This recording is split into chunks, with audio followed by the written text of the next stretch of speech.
I'm not an absolute person in anything. I think I'm all about nuance. Every statue, every street. So some of them I definitely like, look, this is not necessary. We should take this down. Some of them should be contextualized with like maybe additional text or other plaques or whatever, right? Some of them, you know, maybe need to actually have something else erected as a counterpoint. There's a moment in this book that really almost beyond my belief, and that's when I went to South Dakota trying to understand what Native life was like, right?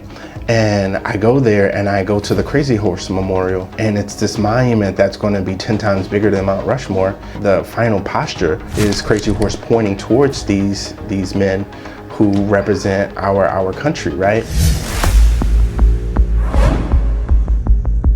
It's the younger people who started pushing the movement, but like that was a long time, decades-long fight of elders like Leon Waters, who has been doing like, you know, hidden histories and tours. Exactly, and then like seeking to like put markers up in specific places. But I've been thrust into like leadership roles where so much of what I think I'm doing is coalition building and building power for us to be able to have clear pathways. And it's interesting because at a museum, I always share with people like the origin points of museums. I'm like, you know, museums, as you pointed out about Jackson, right? I'm like, they're not good. In thinking about your book in Open Contempt, the title struck me as a person who so lovingly just described your relationship to the city of New Orleans. And yet, of course, the book is not exclusively about New Orleans, but I think it's so interesting that you're also able to hold space for like the emotion of contempt, which is a prominent part of our experience. What do you think? Do we filter this out? Am I filtering this out now that I've been back in the city long enough? You know, I mean, it's interesting. I mean, I think there's been some major changes here, right, in the city, right? You know, since maybe you've been back. I mean, I think the inspiration, or one of the inspirations for this book, was 2017 when these things came down. And it's really bizarre when I tell people this, but like I felt something visceral, like, wait a minute, like the world is changing. Like I lived in a city that was incredibly racist, and I was very aware who the racists were. And that was okay. That they made it very clear. We were on our side. You're on your side. That's cool. You got your parades. We got our parades. Cool. Okay. But now like something's starting to change. And I remember almost feeling like what I felt like the day that, the night of Obama's win the election, just like the sense of like wonder, like, wow, is this really happening? Is like, are we really going to exercise our true freedoms here? Like, is this the civil rights movement again? Is this where we're going? Obviously, we've had some retrenchment, you know, recently, but yeah, I mean, I think, I don't know if I lost the question. Was the idea of like how this book, how it comes back to New Orleans and these inspirational, these moments of thinking about like what really shaped me here, and you know, how can you find space here in this idea of hatred? Are you still seeing it? There's still some monuments up. Yeah. There's still some big ones. Yeah. You know? Are you of the camp? And I'm always kind of curious when I talk to people about this, working at a museum, as a curator, as a gatekeeper in the art world in New Orleans, right? You know, some people are of the adage that, you know, taking the monuments down means something very critical for like progress. And for other people, it means both obviously a source of pride and history, but it also means to sort of never forget, right? Like this idea that like we actually need reminders. I'm curious, like what are your thoughts about that? I'm not an absolute person in anything. I think I'm all about nuance. And I think every monument, every statue, every street, you know, comes with its own circumstance. So some of them I definitely like, look, this is not necessary. We should take this down. Some of them should be contextualized with like maybe additional text or other plaques or whatever, right? Some of them, you know, maybe need to actually have something else erected as a counterpoint. There's a moment in this book that really, there's a lot of moments where I learned something really almost beyond my belief. And that's when I went to South Dakota. And I went there really trying to understand what Native life was like, right? And I go there and I go to the Crazy Horse Memorial. And it's this monument that's going to be 10 times bigger than Mount Rushmore. And it's facing Mount Rushmore. And the final posture is Crazy Horse pointing towards these men who represent our country, right? And just understanding like, okay. I just got chills. Yeah, it was really powerful, like as a counterpoint to what they did to us, right? And I talked to some Native artists there, and some were like, why should we desecrate our land because they did? And some were like, yeah, no, this is cool, but like, who's actually doing this? You know, are Natives actually doing or creating so, I mean, there's so many different conversations about like what we should erect, why we should erect it. Is it really going to change much? I'm all about everything. I'm really about like, hey, look, let's take some down. Let's put some up. Let's make sure we have the right people doing it. Let's make sure we have the right context. I think the last time I was here in New Orleans, we had just erected, there's some signs along the Riverwalk that now are trying to contextualize what Native life was here.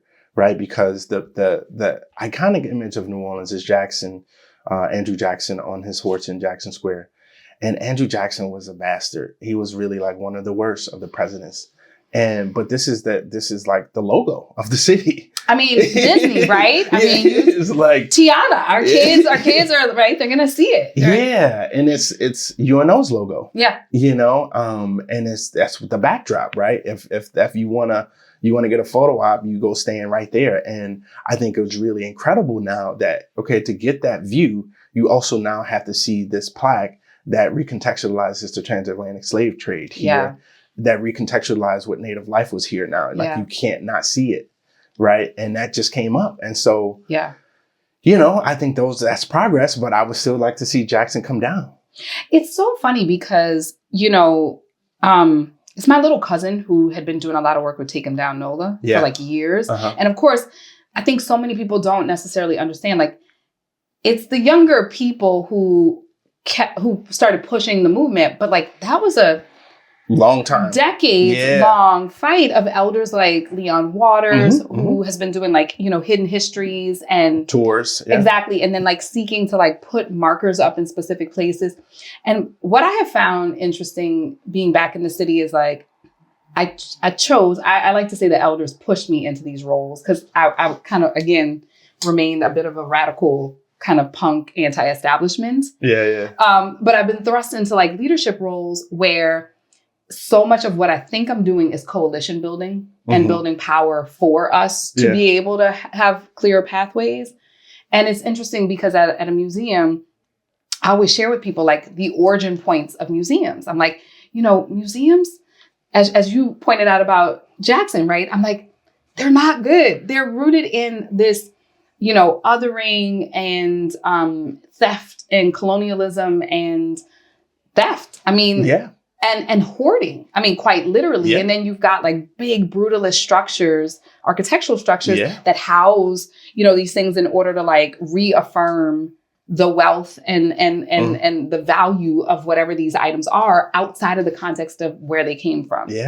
And so to be a small historical cultural museum in Treme that is a series of houses, and those houses all have these interesting stories that help to tell the stories. It's sort of like we have to do something distinctly different in how I like to say, how we complicate the narrative. You know what I mean? It's coming back, it's like you easily get we've got the tourist narrative down in New Orleans, right? We know how to tell that story like in 30 seconds. Immediately.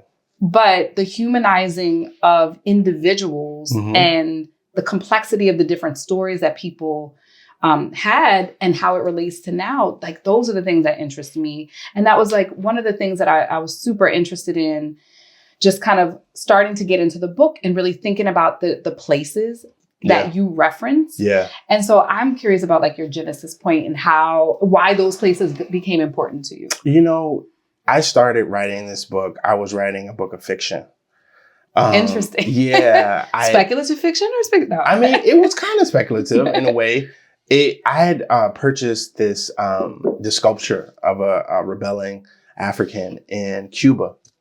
Interesting. And I still Okay. have it in my Okay. house. It's kind of pretty massive. It's about 3 feet. It's really solid wood. And I went to Cuba and I just saw it and I immediately had it. I needed to have it. But it was very bizarre because I went into this gallery, this gallery for this artist. It was like a home gallery. His home was like in the back and, you know, there was some stuff in the front. But this sculpture was kind of hidden behind a bunch of other stuff, like he didn't want to display it. I was like, hey, can I see that one? Like the one like behind all this other stuff. And so I was like, you know what? I'm going to write the story of this slave and he's going to come to life and it's going to be great. And nobody was interested in it because I guess it wasn't working on the page. Right. And so, you know, I was really ingrained in this idea of art and trying to figure out Caribbean art. I was really doing a lot of research. And then 2017 happens. And this is the moment, and I guess I can go backwards a little bit because 2017 is when they came down, when the monuments came down. But the conversation had started a couple years earlier, right? And so the conversation of taking these things down, it really was like, wait a minute, like why don't I go home and kind of see what was happening in my own city? And as the process, in the process of doing that, I was able to kind of revisit my own story, revisit our story. Wow. As Black Americans, as you know, in the singular way, my own family, but also the collective Black family. And as I realized that and came home and remembered all the things that I had studied, I realized how important New Orleans was to America, right? And how Mississippi is significant to America. Yeah. And what I did as a result of that, I was like, okay, let's find all these other places as if I, trace the river really, and figure out all of these different, points of entry into it and how you would kind of get down into the city. And so, I mean, I obviously looked in New York, places where I'm from, but I was really trying to think about artists and how they grapple with this American experiment. And all of it just kept coming back to home, kept coming back to New Orleans. There were so many different points of entry into this story. Like, so some of the chapters open in New Orleans, some of them don't, that you arrive in New Orleans through some other way. There's a moment in here where I'm engaging in this really incredible exhibition that was honoring Breonna Taylor and others who have been killed by law enforcement in the recent past. And I realized like Louisville is a part of the French Empire. It's named after one of, these kings, these monarchs who claim, who took stake of Louisiana. And if you go up the river, you can make your way through to Louisville through, the Ohio River and all of the other ways in which you could kind of navigate it and traverse it. And so, I did that. I thought about that. And then I was like, well, how am I going to get to South Dakota? And I realized you can travel all the way up the river to get to South Dakota. And then you take a step back and you realize that Native nations have been living here for millennia. Like the Mississippi goes through the Gulf all the way up through Canada to the Great Lakes. And it's just like, this has been a life source for so long. And how does it tell the story of our country? And so that's kind of what I'm doing in the book. And I'm really just in many ways allowing my curiosity to take me where wherever it goes. The title of the book actually comes from an experience that I had in Paris. And I was actually headed to the Louvre and I had this incredible moment, right? It was early in the morning and I saw this relief on the side of a residential building that was clearly an advertisement for slavery. And I was like, wait a minute, am I tripping? Is this is this not like a new thing? You can see that it was old and it had been here for decades, maybe even, over a century. And I was just like, okay, I can't be seeing this. Like, I don't understand what this is. It's like this African, this Black man, unshirted, unshoed, no shoes on, serving, this white man in like a Panama hat and like a suit on a sack of goods. And I was like, is it? And so the book tries to capture all of these surreal moments that define what it means to be Black, in the world, right? You know, to be of the global majority, Yeah. but to still feel less than in the society.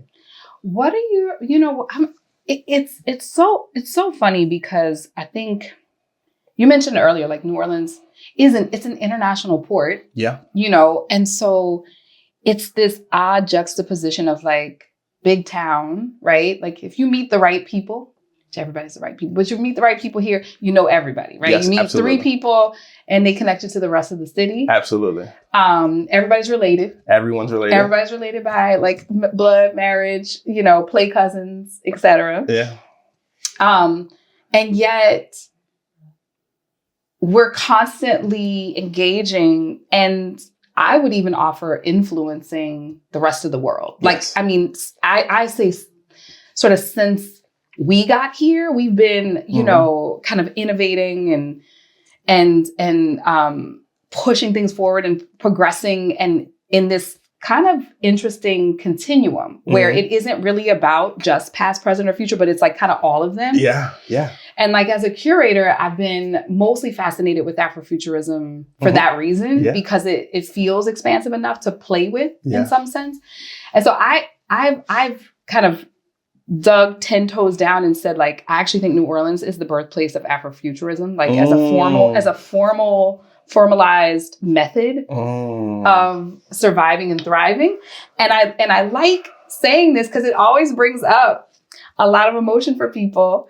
Because I like to engage in like what that could mean for us. But I'm curious about your thoughts on that.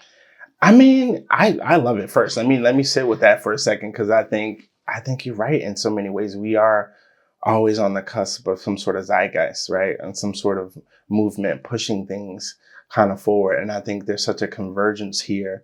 And people are always coming here seeking something, right? But like the cultural practitioners here, like we're still pushing things. And I don't know, I love that. I love that idea. I mean, this whole notion of Afrofuturism having like a locus here. I think, and if I can say this confidently, I think definitely it has a spiritual locus here. Like I think you come here, there's so many creatives that I meet, you know, all around the world. And they say when they go to New Orleans, they just felt like so inspired, right? And why is that, right? Is it just the food? Is it just the music? I think it's all of it. I think it's a lot of things that, you know, you can't really define, but it's like in the ether, it's in the air, it's in the people, it's in the culture. Like, I think to your point, like we're all kind of related, we're all connected. It's, you know, we have been talking here for in short time, we realized that we know 20 of the same people, right?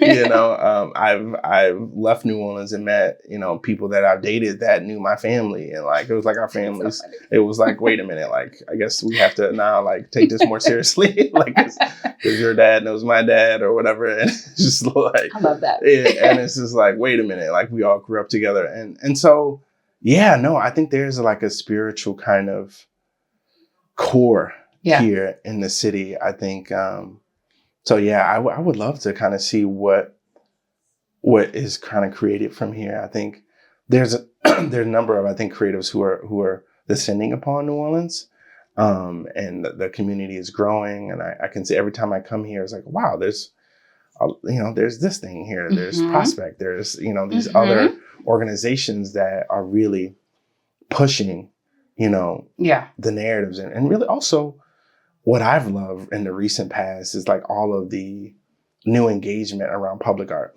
Yes. And it's like, okay, we're going to take these things down, but guess what? Let's go like 10 steps further and let's kind of like decorate this place in ways that honor us, and, you know, in ways that I think it's beautiful. That's what I've been. Yeah. Every time I come home, I really am in awe of like how the city is growing in that way. Yeah. It's so interesting. I mean, that's like literally part of what like brought me back was I was doing organizing work for Acorn. Ironic, I can't believe I'm saying that on camera. For the longest time, that was not on my resume at all. I was opening up offices all over, and so the Obama, you know, win was this huge personal win as like a young person who was like, oh my goodness, we're on the brink of a new era. Yeah. But also it was bringing back or starting like the city's first biennial arts, contemporary arts biennial. So, you know, you have this like, I now think about it in terms of like biennials are like these art experiments in which you bring the international contemporary art crowd to a place, you descend upon it. It's consumed, if not devoured, depending on how the people are in that particular place. New Orleans would never be devoured. And artists attempt in relatively short periods of time to like deeply connect with places. Like I actually haven't met an artist who doesn't care about the place that they're creating work. I feel like the artists I've encountered are really empathetic and really want to connect wherever they are. But that ultimately, it doesn't always have anything to do with the city itself, if that makes sense. And then poof, it's gone, right? And you don't hear about it until the next 2 years or 3 years or whatever that is. And I have followed biennials for that very reason. There's something fascinating about them that's like about the experiment of it all. And they're highly problematic.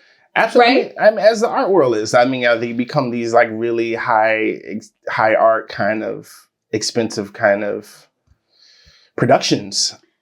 Absolutely. Yeah. And we've seen this uptick, you know, I mean, I think from when I left New York, where you see that we've seen this uptick of like more younger contemporary Black artists that are like making their way into like that blue chip market where, you know, Black is the trend. And you see all these artists that are finally able to have what we would consider a sustainable career. And yet they're still having to like, I think, struggle with what it is that they're creating, who they're creating it for, who gets to see it. So to your point about like, I don't know, the public art world, aside from murals, which I'm now seeing a lot more of in New Orleans from Black muralists. It's still hard to find, I mean, sculptural things or 3D things that, you know, that Black folks are making for the public sphere. And I'm going to tattle a little bit because like outside of the convention center, I sat in on one of the panels and it was a number of mostly white male artists who had a lot of experience with fabrication, with design, right? Which so much of that is about presentation and you understanding the panel, not necessarily about the creativity or the relevance of that piece. And I remember having to really speak up in a room where, again, I'm a gatekeeper and say, hey, y'all, in the finalists, like there are no local artists and there are no Black artists. I actually can't co-sign that. Like, what are we performing here? Well, like, what are we saying with this What presentation? are we saying? And so in New Orleans, and I really want to get your take on this because it's been this interesting dichotomy between like Black artists, the notion that Black artists don't have the skill set to scale and to create kind of serious public art or, you know, whatever that value system is around what the expectation is. And yet, you know, the opportunities keep coming in because you see things pop up and it's like, okay, well, who's funding this and for whom and why? So there's this like, I think there's an incredible surge right now. I mean, one, there's like the wealth gap is continuing to kind of rise, right? And I think the truly wealthy are realizing, hey, look, there's ways in which we have to kind of keep our money, right? And safeguard it. And I think it really is benefiting some of your high profile artists. Like Titus Kaphar did my cover. He has an incredible documentary called Shut Up and Paint, where he talks about this conflict. Like, I'm making art for Black people, but Black people by and large can't afford it. Right. And as a result, they're never going to see it. Or if they do see it, like through what lens, right? And I think there has to be some sort of reckoning because I think artists deserve to be paid. Right. Full stop. Yeah. Right. But at what point, you know, is it too far? Right. And I think many artists, especially Black artists right now, recognize that what they are earning is probably beyond what is needed, right? And so they're giving back. They're creating foundations. They're giving they're doing workshops. They're really trying to kind of pull us up, right? But then like where do the museums kind of stand in, at that regard, in that conversation? Like, when are we going to start repatriating some of these, stolen artifacts? Like, when are we going to take some of these names of these wealthy families off of these galleries? And I think it's a really trippy kind of situation. I think I tell people this all the time. My favorite artist is Basquiat, and not necessarily just for his art, which is incredible, but just like what he represented, who he was as a person, but also some of the incredible challenges. I think he was one of the first, if you can say, one of the first who became incredibly wealthy, as a Black artist, and a young Black artist, and not knowing what all of it meant, and pouring his heart into these canvases to really honor us, to honor, the global majority. And I would even add, to partner with you, I also feel like, ironically enough, he was like on the camera a lot. Like, he was in the media a lot. Yeah. So like what we would consider like a modern day experience of like constant social media, constant paparazzi. I mean, that was kind of his experience of like coming of age. Yeah. With wealth and not a lot of experience and no real, historical knowledge of like wealth in this country, right? And still trying to maintain that authenticity. A sense of self, a sense of purpose, right? And I say that in many ways. I don't know this to be true, but I'm sure it led to his overdose. It led to like his trauma. It led to need to kind of escape this world that was devouring him, right? You talked about being devoured, and then at some point, artists have to kind of make that shift. I don't, like I said, artists deserve to be paid. I think, you can't help others if you can't help yourself first, right? Yeah. That's just our conversation. That's our narrative. Yeah. It's almost like, I have this argument on people all the time. Like, I have some biracial friends, white and Black, and then just talking about the history of passing, especially here in New Orleans, right? And especially, what it means to kind of have mobility, right? Money comes with mobility, but sometimes color does, skin color as well. Absolutely. And so I argue that if I had the opportunity, absolutely, I would pass to help the people who couldn't, right? To help my family who couldn't, right? And I think there's so many things still happening like that in the art world. There's so many compromises that we're still making in film and television in so many ways. There's a film that I mentioned here in this book. It's briefly, it's called Miles Ahead, starring Don Cheadle. I don't know if you've seen it. Really, really dope film where he's embodying Miles Davis, and it's a speculative film where he's kind of imagining what Miles Davis's life was like when he wasn't producing music. There was a short span of his life, maybe like a decade or so, where he wasn't producing new music. He was trying to find himself. He was doing a lot of drugs. He was trying to just whatever was his narrative. He was trying to figure it out. And in that film, he talks about, look, I wanted to create this artistic kind of indie thing, because this is a passion project for me. But in order to get it made, I had to put a white guy in it. Right. And it's just like, we have to keep making these concessions for how long? Like, and to what end? And like, what is the goal here? So, and so I guess that is kind of my question. I think about this a lot. I'm like, well, what is the role of the artist in the contemporary? Are we expecting too much from artists and from the creatives? No. I think Hank Willis Thomas, I just saw him say this recently. He's like, everything is political. All right. So everything that you do. And Elizabeth Catlett said the same thing. Like, look, like, we have to produce things to push us forward. Right. And some people argue, like Sam Gilliam, like he was on the outside and people really were upset at him for like saying, look, I'm just going to be an abstract artist. And I think there's room for that too. But everything is political. And even in that approach was a political approach. Absolutely. Just like, hey, by the way, we are just more than, Black Fist.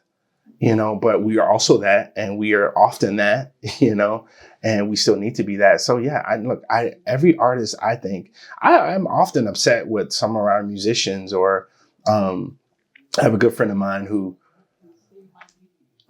argues that our musicians are not saying enough about Palestine, right? Like, where are they? Like, what do we, like, why are we still kind of in, maybe street culture or whatever that we're just talking about? Like, we're arguing about who slept with who or what, like these really kind of base things when there's larger things in the world. And there was a moment where our music did speak to that we have a huge history of that. Yeah, absolutely. Whether not just the 60s, but you got the 80s, you have the 90s. Yeah. Where is it now? Where are these like conscious political, and conscious is often like a pejorative now, but like everything is political.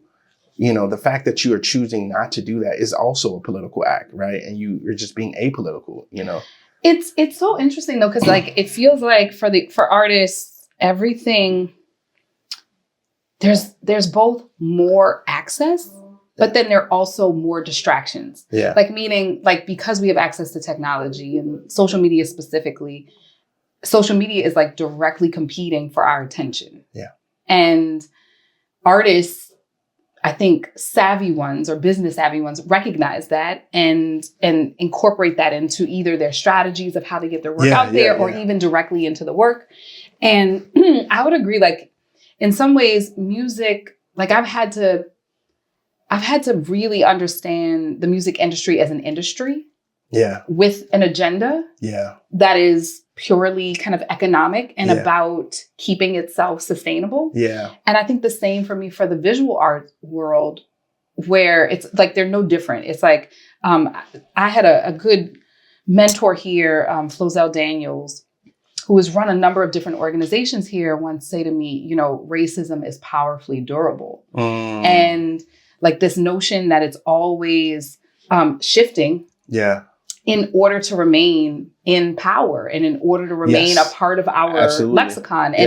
And so then that in some ways to me means that the counterpoint of that also is that we have to be shapeshifters. So I made this joke and said like, cool, well then I'm a shapeshifter for liberation, you know, like whatever thing I have to do in order to help liberate both myself and my own thinking and other people around me, like I'm willing to do that. That's why I said earlier, I was like, I'm a worker, in some sense that like the titles mean something in the context of the industries that they're important to, but like ultimately it's kind of like, I want more spaces like the one that we're in where we can have critical discourse and disagree on things and expand what we think about as Black folk. Yes. And feel like there are respectful ways for us to do that, where we can walk away being like, that's another way. Yeah, I didn't think about it that way. Yeah. And like, I may not necessarily completely agree with you now,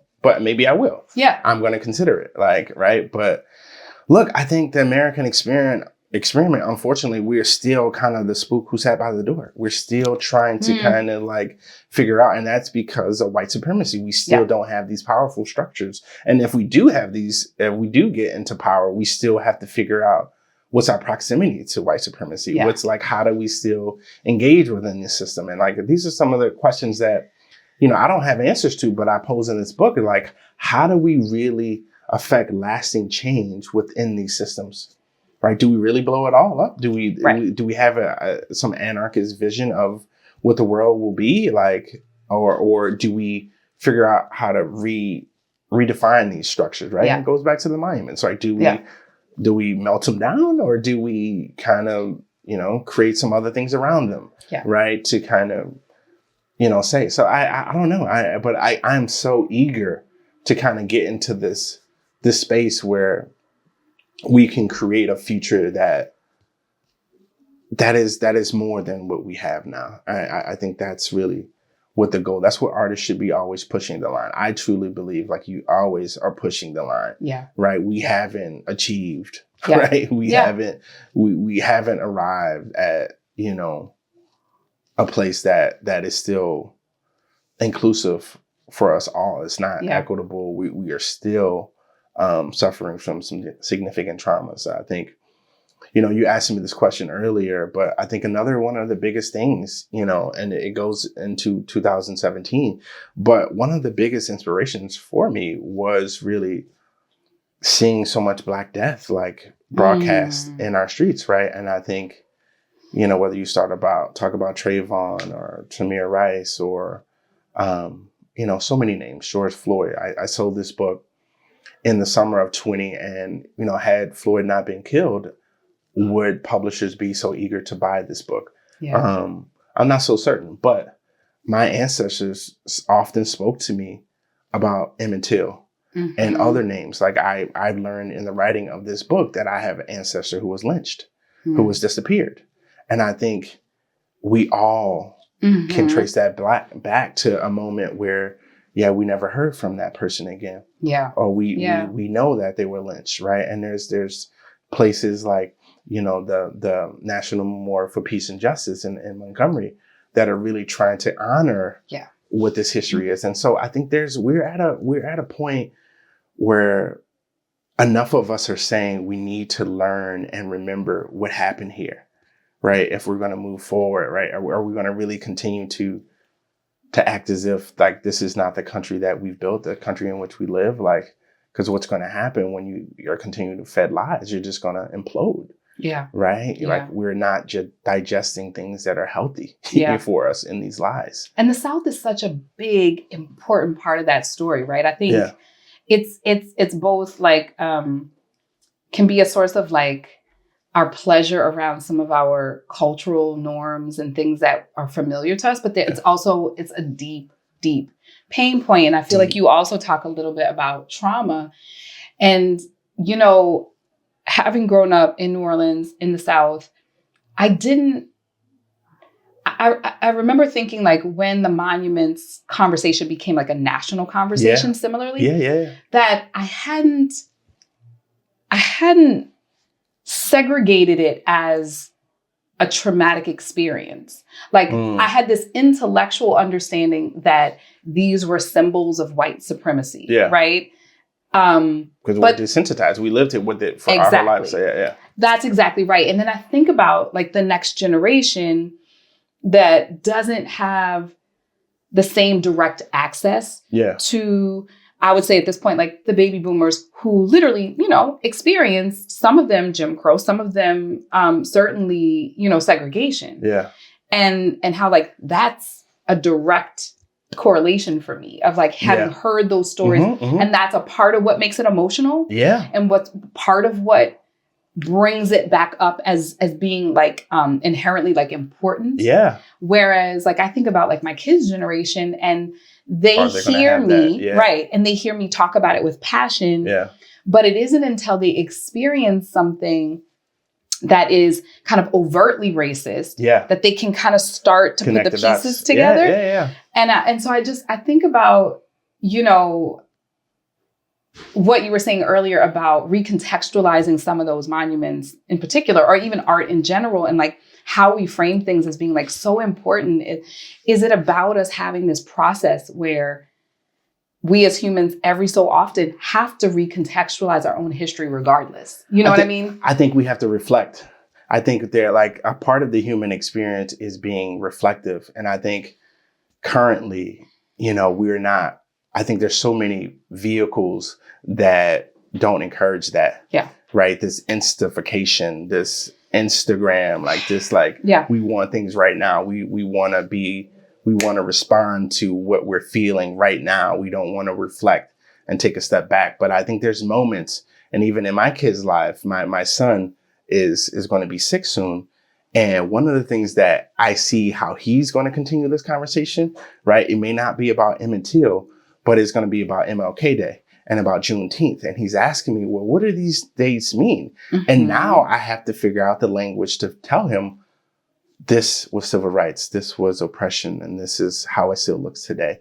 And so there is still opportunity to continue to push our kids forward and allow them to kind of reshape our world. Yeah. So, I mean, this next generation, like how do we not re-traumatize them, but also deeply communicate the connectivity that we have in the African diaspora? I mean, I would argue that trauma is necessary because our experience is traumatic. And so I think we have to give them the tools to heal from the trauma. And then still, and in the process of healing, give them the tools to use that trauma and to create something else. And I don't think we can run away from trauma. I think that's what white supremacy is. We can't walk around as if it doesn't exist. We have to face it, right? I can't lie to my kids and tell them what Juneteenth wasn't, Yeah. Like what this, I had, big party. Yeah, it was like, no. Like this last Juneteenth, my kids and I were on the beach, and there was just like tons of just white people on the beach, and they were like, "Happy Juneteenth," and I was just like, "Huh?" Like I don't know if that we're ready. Like what does this holiday mean? Like we have to figure that out because this ain't it. Like I don't feel comfortable yet with some white people telling me Happy Juneteenth, especially since I don't have reparations yet. Right. Oh, I feel like that part is a part for maybe another book. Yes. On art, the contemporary art world, monuments, reparations, the Black experiment and experience. Yes. So, yeah. I'm so glad I asked you what high school you went to. It's always the start of every New Orleanian conversation. Every New Orleans conversation. It frames us. It gives us a point. There's a point in the book where I talk about that, where it's just where I have to define, like, if I didn't go to Slidell High School, what high school would I have gone to? What high school is that? Well, what would you? It probably would have been one of the parochial schools where it's AUG or De La Salle. Okay. But I use that as a tool to talk about John McDonough. Okay. Yeah. Who created all these schools here, and then we talk about white supremacy. John McDonough Day. My dad used to tell me about that, right? They would have to present him with a rose. How wild is that, so right? I talk about that in the book. And so it's just that whole notion of where would I have gone? Yeah. What were my options? Right. Yeah. Thank you so much. You were lovely. Yeah. It's great to get to know you. I can't wait to read the book now. I'm going to get it today. I'm very excited. Thank you so much. This has been so amazing to kind of chat with you about so much. I know. I feel like we ran the gambit of subject matter, but we ended, I think, in a good spot of you, after this book, you have all sorts of ideas and you have to write another book. I'm always going to be in love with our people. I'm always going to be trying to figure out ways to push us forward. So I think creativity is always going to be a vehicle that we need to hone. And I really appreciate your work and what you're doing to kind of push us forward as well. Thank you. Thank you. This was good. All right. So now we're connected. All right. Handshake. Yes.